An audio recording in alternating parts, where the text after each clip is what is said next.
норазоии кадрҳо дар соҳаи тандурустӣ дар нишасти хабарии раиси шаҳри Истиқлол мавриди баҳс қарор гирифт. Сартабиби беморхонаи марказии шаҳри Истиқлол зимни ҷавоб ба суоли рӯзноманигорон баён дошт, ки имрӯз дар тамоми муассисаҳои соҳаи тандурустии шаҳр 100 нафар мутахассисони соҳаи тиб намерасанд, ки аз онҳо 32 нафарашон табибон ташкил медиҳанд.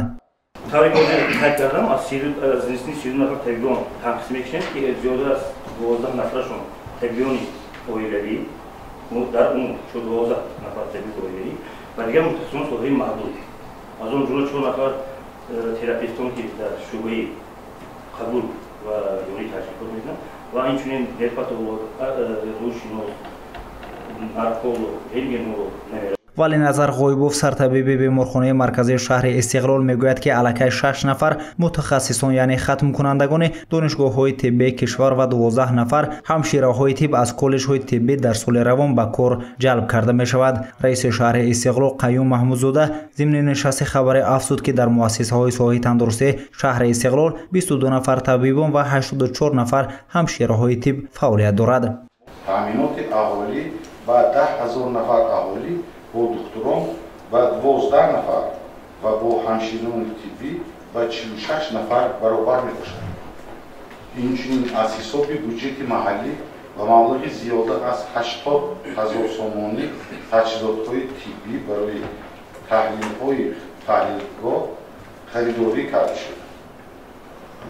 лозим ба қайд аст, ки дар ин давра аз бюджети маҳаллӣ барои рушди соҳаи тандурустии шаҳр 1,8 миллион сомонӣ баромад карда шудааст, ки 22,5% маблағи умумии бюджетро ташкил медиҳад.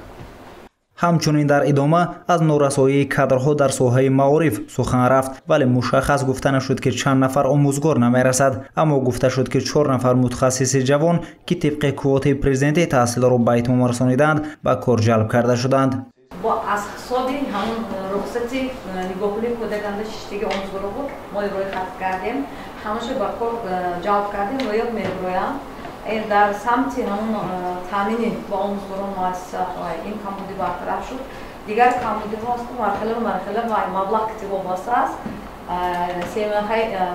سیم و نماهند و ایشات نقشه گرفتگی همش اجرا میشه таъмини синфхонаҳои фанӣ ва таҷҳизонидани онҳо бо компютерҳои замонавӣ марҳила ба марҳила амалӣ карда мешавад, гуфт Гулчера Ҳоҷибоева, мудири маорифи шаҳри Истиқлол.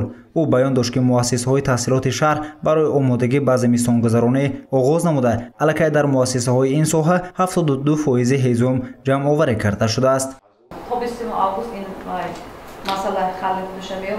раиси шаҳри Истиқлол Қаюм Маҳмудзода зимни нишасти матбуотӣ баён дошт, ки дар ҳудуди шаҳр 6 муассисаи таҳсилоти миёнаи умумӣ ва 2 муассисаи томактабӣ, 1 маркази таҳсилоти иловагӣ ва 1 литсеи касбӣ техникӣ фаъолият мебарад. дар муассисаҳои таҳсилоти миёнаи умумии шаҳр 2558 нафар хонандагон таълим мегиранд, ки аз онҳо 1269 нафарашонро духтарон ташкил медиҳанд. аз 113 нафар хатмкунандагон 88 нафарашон тариқи маркази миллии тестии ҳуҷҷат супориданд.